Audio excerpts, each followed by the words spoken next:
I don't have a computer, but I have a, I can put a lecture. Huh? I don't, that's not HDMI. It's all USBs. That's not gonna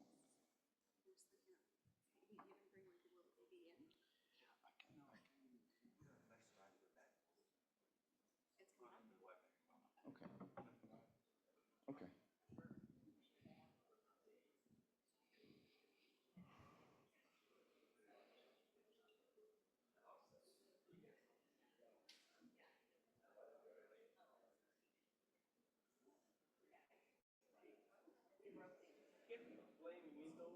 Okay.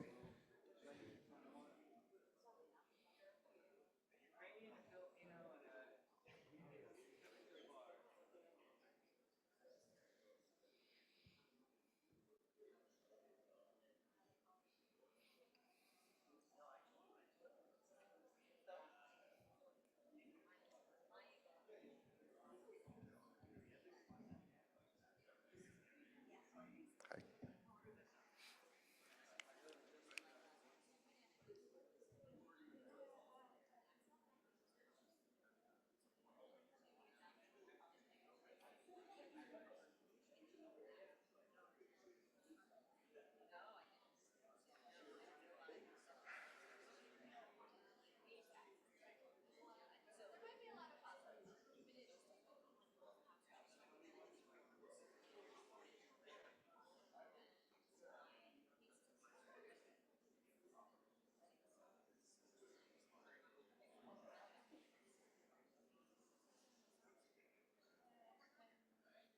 Do you need it on my USB?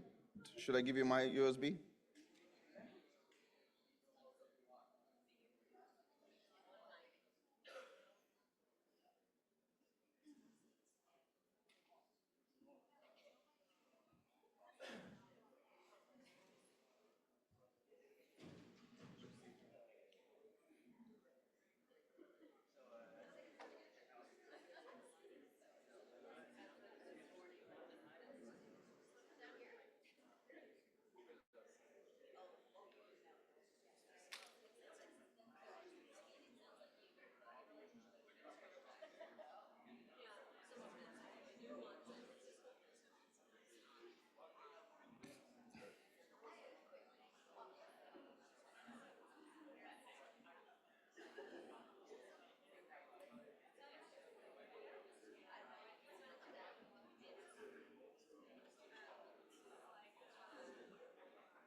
It's gonna appear at any moment.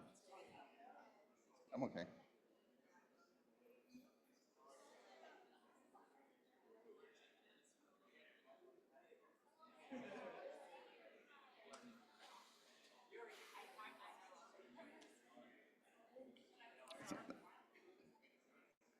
I can speak.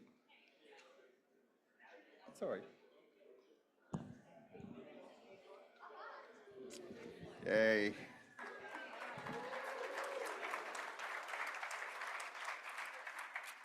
All right, all right. Well, again, super happy to be here. Um, so the mouse is forward. I, I'm trying to advance. Oh, you got the thing. Okay. We're going to figure out by the end of the talk. Yes. All right, perfect. All right. It doesn't work. Hey, the clicker doesn't work. Do you have another clicker?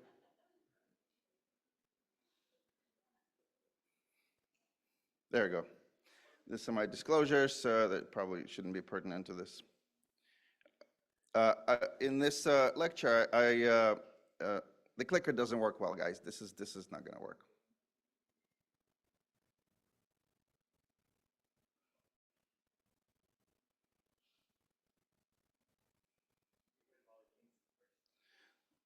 Can I have a clicker that works when I press it? Exactly. It feels like I'm back at work.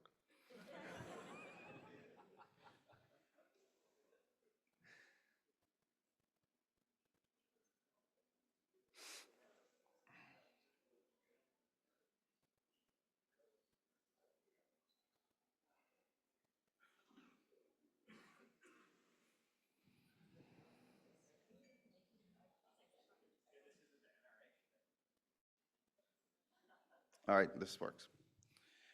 Uh, so, as I was preparing for this talk, and obviously, going through the memory bank of what happened, I think this is one of the more important quotes that comes from one of my favorite books called Outliers. Success is not a random act. It arises out of a predictable and powerful act of a set of circumstances and opportunities. And I think this theme might be permeating through my talk. Because one of the questions that I certainly ask myself is, why am I here today? And I'm going to have a couple of different approaches. And number one is just to tell you a little bit about myself. I was born and raised in the beautiful city of Odessa in southern Ukraine, and had a great childhood. And this is the picture of an important day of my life. Later that day, I sustained what seemed like a very superficial soft tissue trauma to my neck. But that led to a very prolonged set of hospitalizations, and I spent almost a year and a half in and out of the hospital, which really where my desire to become a doctor was born, and I never wavered from there.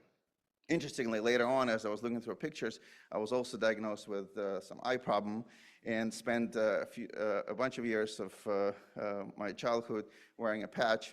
And it's also, my mom tells me, despite all the teasing and bullying that went on, I never really cared. And I think people who know me will attest to the fact that I can just play it cool, even when people try to give me a hard time. I subsequently went to Medical Military Academy, then at Leningrad, but now St. Petersburg, where I studied medicine, an institution that's famous for many things. One of them is that's where Pavlov did his dog experiments, but also where the GIA staplers were invented. So my connection to the world of surgery started then. So as you can see, I spent some time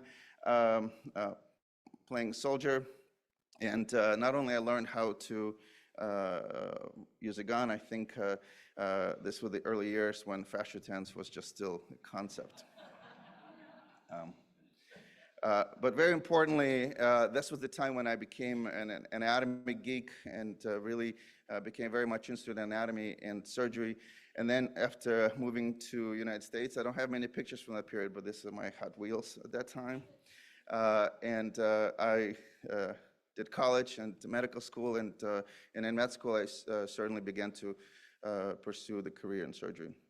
I then interestingly, secured a coveted preliminary position at Mount Sinai, and my intern years began. And I spent the next couple of years really trying to find a way to quit surgery because of the difficulties of being an intern in New York City in the 90s. But I didn't, and my path led me to University of Massachusetts, where I was cross path with Dmitry Slitman, one of the pioneers of laparoscopic surgery, who really began kind of piqued my interest in minimally invasive surgery. At that time, Ken Kircher was his fellow, and Ken and I became good friends. And he was the catalyst of me finally coming to Carolinas Medical Center to do my fellowship under the tutelage of Todd Hannaford. And that's how the career path that I have been on was started and propagated.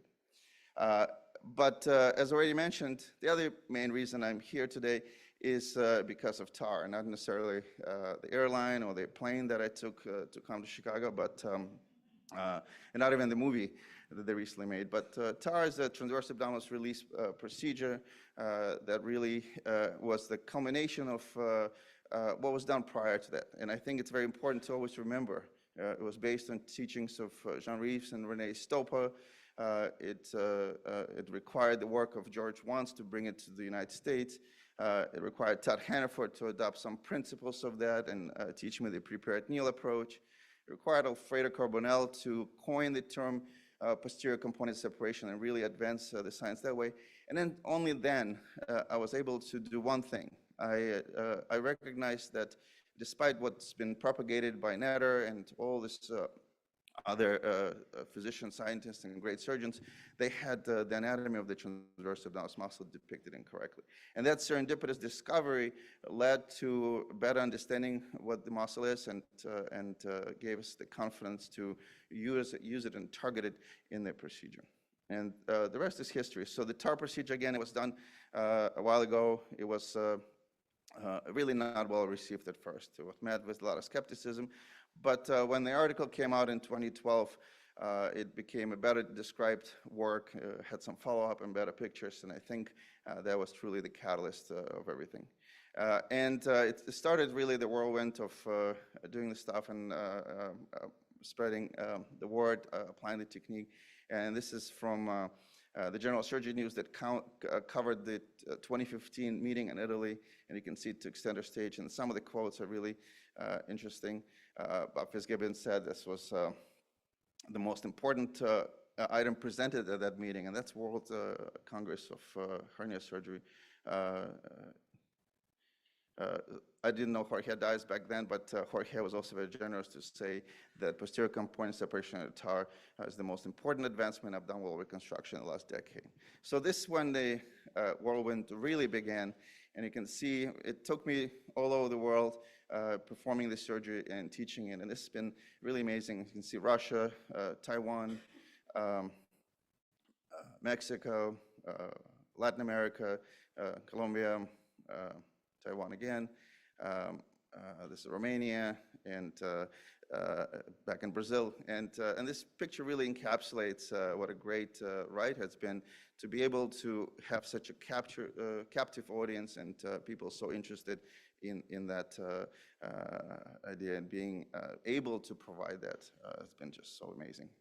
But in the words of the famous philosopher of our days, you know, it hasn't been easy the entire time.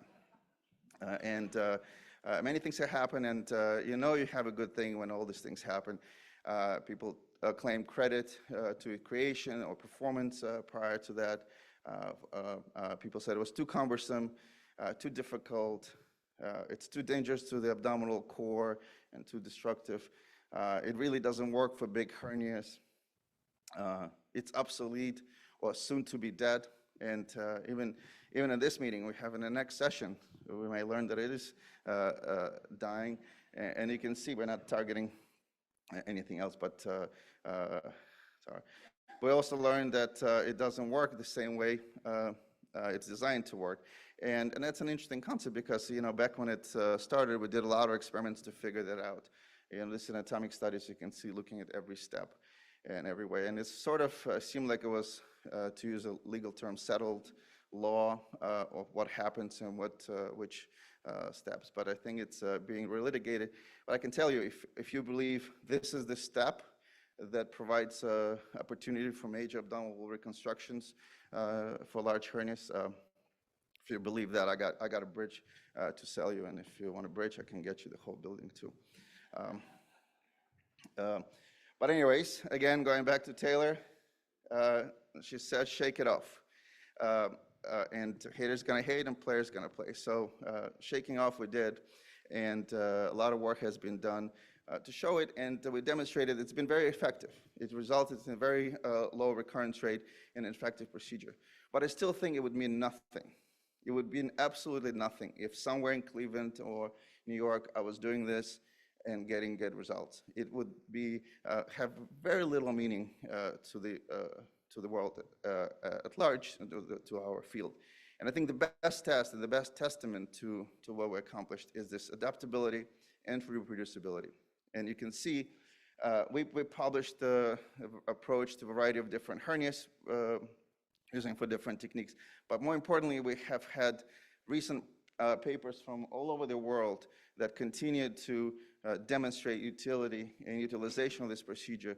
And again, coming from every continent, every part of the world, where people have adopted, performed, and documented their findings in a very organized fashion. And that is a true testament how good it's been and what it's meant to our progress. And if you put transverse abdominal release in PubMed these days, you're going to get 805 results. And I think in a short period of time, it's really very humbling for me. So we can also do this for young people who require big problems, for really terminal disease, where you can take somebody and really give them their life back. And again, somebody who has problems moving can regain their core mobility. And I tell people don't do that. And a patient of mine, a couple years after TAR, showed me that I should not tell people to not do hardcore yoga. And she was able to do that with her core. And I get plenty of letters from physicians who have adopted TAR and really thankful and comment on that. But I also get letters from patients. And I think this is, as we all would agree, all about. But performing the transverse abdominis release has given me this opportunity to receive these words. And the patients commenting that the procedure I performed changing their life. They're saying it made immeasurable difference. And at the end of the day, again, it's this quality of life and impact that the procedure allowed me to have is really great. And again, another patient says, the surgery has changed my life. And without TAR, I would not have been able to be on the receiving end of those emails. But that didn't happen in a vacuum. And one of the more important and exciting things for me that's happened in the last decade, in the last 15 years, it's this being a part of this renaissance of abdominal wall surgery, being a part of the way that many pioneers, many innovators have dealt with the struggles, traditional struggles of hernia repairs and abdominal wall surgeries. And I'm really super excited to be a part of that movement, and certainly very important to mention. It's just an amazing group. Todd Hannaford leading the way with his initial descriptions and training most of us to do the surgeries.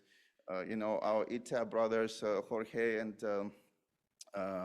Igor, describing the extraperitoneal surgery and opening up this secret compartments. Conrad with his pursuit of utilization of robotic surgery and its widespread use. David Chen, who is pretty much all of the above and beyond, who's united us all and continues to excel in applications and teachings of the techniques. Miguel Arena, who's modified some of the approaches and really has popularized the posterior component separation in Europe. Agneta Montgomery and Andrew Dubois, who worked on peritoneal flap techniques together, adding to the toolbox. Wolfgang with his Miller's descriptions. Eric Poli with more recent contributions to the difficult parastomal hernia repairs. And this list would be incomplete without mentioning Brian Jacob, who created a platform that allowed us to share all these ideas and really being a catalyst to us, sharing the ideas and implementing them in a fairly rapid fashion. So congratulations to all of those people, and really I'm incredibly proud to be on the list with them. But if you wonder why I named this lecture a certain way, it's because of what's become of all this renaissance of procedures. Perfection of means and confusion of goals, Einstein said, is character of his age. But I think it's true today. I think it's true particularly to our field because we have many tools, but we might still have confusion of goals. In an abdominal wall surgery, we still need to know what to do. We still need to know what not to do. And then who, when, how, we need to answer those questions. And despite the perfect tools, I'm still, my mission today is to somehow not to confuse the goals. Because our goals are very clear. It's patient care. It's patient's well-being. And I want to propose this little pathway to excellence to achieve that. You know, we start with a dedication and commitment. You need to have that. You don't just step in it. You really need to fall in love with the disease of abdominal wall pathology and commit yourself to this path. You have to obtain training, whether during your formal training or postgraduate, but find a way to train, find a way to understand what we do. And I don't know where this quote comes from, but it's great. Trained surgeons know how to do it. Educated surgeons know why they do it. And this why is much more important than how, or at least as important. You need to create careful application of this concept, and then you fine tune, and then you evolve. And at any point you go back a step or two or three, you keep going back and you perfect this pathway, because I think this is the only way we're gonna clarify our goals. So, because the state of our union is suboptimal, Failures are common. I used some of this information in my presidential address last year because I really feel very strongly about it. We continue to lack appropriate training as a large group. There's wide variations in misuse of advanced repair techniques. There's inadequate access to specialized care in the States and probably across the globe. We still lack standardization and inconsistent application of quote-unquote best practices. We don't even know what the best practices are so far into our seemingly application of all these techniques. There's inappropriate mesh selections, inappropriate patient selections. There's a mismatch between techniques. There's certainly robotic misadventures. And we have continued to have frequent postoperative complications and high failures. All of the population-based studies show that whatever the individual results are, they aren't the same in a large population result study. So every time somebody publishes a low recurrence rate and low complication rate, on the larger scale, it doesn't hold true. So we need to do something about it. And certainly back problems with both in the groin and botched AWRs. So in the realities of modern field, there's an explanation. It's just very challenging. There's new techniques. This needs more training. There's a steep learning curve. Our European colleagues are a little bit ahead of us in that because they've made steps towards particular definitions and centralization. But we still have priorities, and I want to first say recognition of the problem, and I think we have that. We need to have more or less immediate attention. And abdominal wall surgery focused practice designation has been a focus of my post-presidency year, and I'm very proud to report some of the stuff we did as a task force together with a large group of dedicated individuals to define qualifications, criteria, and pathways just to show and understand that we're different. Even though a good general surgeon can do great techniques as a whole, you got to be more dedicated to that. You got to be more focused to apply advanced techniques. So definition recognition is going to happen on the academic levels with formal divisions and sections and so forth. And this is just a very abbreviated summary of what we created as our head of the press summary of focused practice designation task force. So you can see we're on the way to define what it takes to be a hernia surgeon, to define the scope of what different levels of hernia surgeries are and the practitioners are, and finally find a pathway for us to be in this designation. We got to improve training, track data, develop best practices, and define the criteria for centers of excellence. All this work is being done. The status quo has shifted, and we are actively working to remedy all these problems.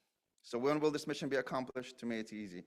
You got to prevent routine patients from becoming complex, and you're going to give complex patients a best chance for reasonable, if not great outcome. And when this happens, I will feel very much we have advanced as a field. All right, so as I conclude this talk, again, I want to bring back the notions, why am I here today? And the one word that I would really describe it is I'm just lucky. I've been lucky to be a part of this time in abdominal wall surgery, and I've been lucky to have great mentors.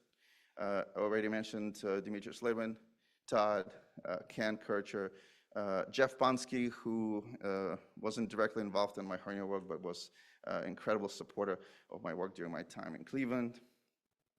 My patients, who continue to give me purpose to come to work.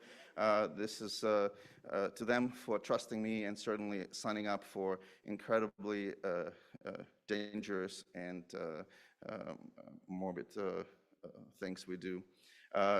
Great thanks, and I'm so lucky that surgery has afforded me an opportunity to cross path with this amazing group of individuals who I now call my best friends, and I think all of that has led us to kind of coalesce at some point, and we continue to be best friends in surgery and outside of surgery, and that's been great. I want to thank my work family, my fellows who continue to really keep me on my toes and give me purpose of what I do on a daily basis, and especially my group that allowed me to fulfill my dream of forming the first of its kind, a formal academic division of abdominal wall surgery. I want to thank all the friends across the globe and the colleagues who continue to invite me to different meetings, providing me an opportunity for these incredible experiences and connections and ability to teach, both in Latin America and Europe. And finally, I want to thank my family. I want to thank my amazing family for their support, for the inspiration. My wife is here, and Heidi for all they do to allow me to begrudgingly travel to a lot of these places to continue to teach and continue to do what I do. Because again, in the words of the greatest showman, but when I stop and I see you here, I remember who all this was for, and it's P.T. Barnum. Thank you very much.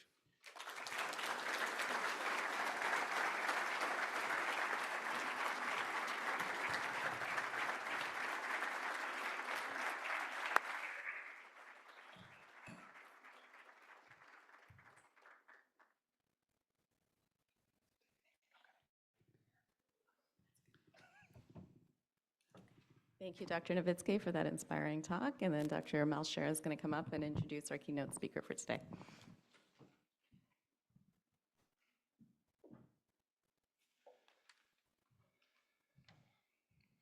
So now we are going to have our keynote lecture.